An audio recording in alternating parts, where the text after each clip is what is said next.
ঠাকুর আমাদের কোনো নিয়মের গণ্ডিতে বেঁধে রাখেননি। তিনি বারবার বলেছেন নামকে ধরে রাখতে। এই নামই আমাদের উদ্ধার করে নেবে। শ্রী শ্রী রাম ঠাকুর কীভাবে অকাতরে এই নাম বিলিয়ে গেছেন তাই আপনাদের কাছে নিবেদন করছি।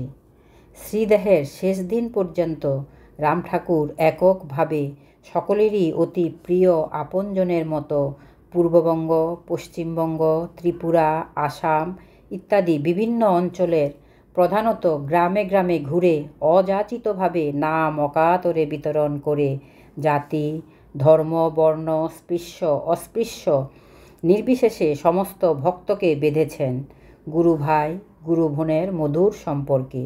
এ যেন এক নানা ফুলের গাঁথা মালা, যার নাম মানব সম্প্রদায়। এই নানা ফুলের গাঁথা মালা ভবিষ্যতে যে কত বড় হবে তা কালের ইতিহাস বলে দেবে। তাই তো প্রখ্যাত ঐতিহাসিক প্রবীণ ভক্ত ডক্টর ইন্দুভূষণ বন্দ্যোপাধ্যায় রাম ঠাকুর দেহরক্ষা করার কিছুদিন পরে লিখেছিলেন, অহৈতুকী কৃপা সিন্ধু। কথাটির তাৎপর্য তাহাকে দেখিয়াই সাম্যক উপলব্ধি করিতে পারিয়াছি। কত লোক যে তাহার শ্রী চরণাশ্রয় পাইয়া কৃতার্থ হইয়াছেন তাহার সঠিক সংখ্যা কাহারও জানা নাই। কিন্তু এই সংখ্যা যে অন্তত লক্ষাধিক হইবে এরূপ মনে করিবার যথেষ্ট কারণ আছে। হিন্দু মুসলমান নির্বিশেষে তিনি সকলেরই ভক্তি ও শ্রদ্ধার পাত্র ছিলেন। তুই এই সম্বোধন রাম ঠাকুরের মুখে কেউ কোনোদিন শোনেননি। ছোট বড়, ধনী দরিদ্র, স্পৃশ্য অস্পৃশ্য, হিন্দু মুসলমান সবাইকে আপনজনের মতো আপনি এবং বাবু সম্বোধন করতেন। ভক্তবাড়ির ছোট ছোট ছেলে মেয়েদের খুব ভালোবাসতেন, তাদের তুমি সম্বোধন করতেন। তাদের সাথে দাদু নাতি নাতনির সম্পর্ক পাতিয়ে কত যে মজা করেছিলেন তার ইয়ত্তা নেই। এই সুদীর্ঘ সময়ে বিভিন্ন প্রান্তের ভক্তগৃহে রাম ঠাকুর অবস্থান করে নানান লীলা করেছিলেন। কোনো কোনো প্রবীণ ভক্ত তার সেই সময়ের সুখ স্মৃতি রোমন্থন করেছেন বিভিন্ন লেখায়। ফলে প্রকাশ পেয়েছে কৃপাসিন্ধু রাম ঠাকুরের লৌকিক অলৌকিক নানা ঘটনা। বিক্রমপুরের অন্তর্গত বাহেরক গ্রাম, সেই গ্রামে বাস করতেন এক সরল উদার পরিবার। অর্থোপার্জনের জন্য গৃহস্বামীকে প্রায় বিদেশে থাকতে হতো। ছোট ছোট ছেলে মেয়েদের নিয়ে বাড়িতে থাকতেন গৃহকর্ত্রী। মাঝে মাঝেই তিনি খুবই অসুস্থ অবস্থায় বিছানায় পড়ে থাকতেন। ছেলে মেয়েদের দেখার কেউ নেই। রাম ঠাকুর কিছুদিন সেই পরিবারের একজন হয়ে গৃহকর্ত্রীর সেবা শুশ্রূষা থেকে শুরু করে হাট বাজার রান্না এমনকি ওই বাড়ির ছোট ছোট ছেলে মেয়েদের খাওয়ানো ইত্যাদি সমস্ত কাজই করেছিলেন।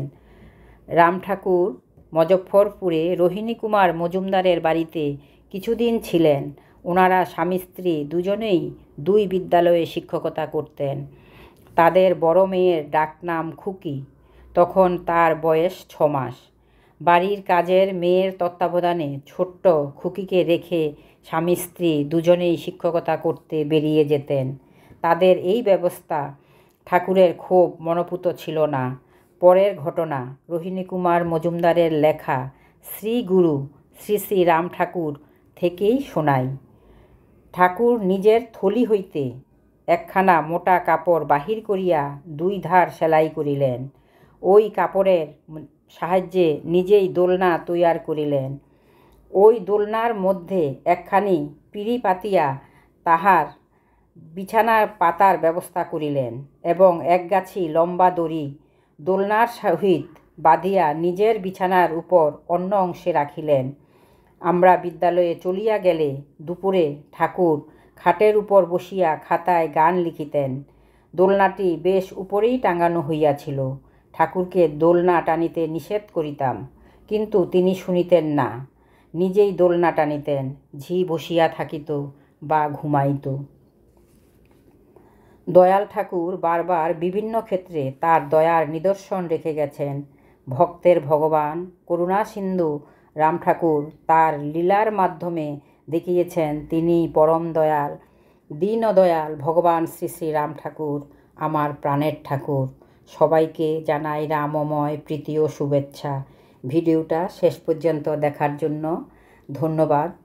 একটা সাবস্ক্রাইব করে আমার পাশে থাকার অনুরোধ রইল।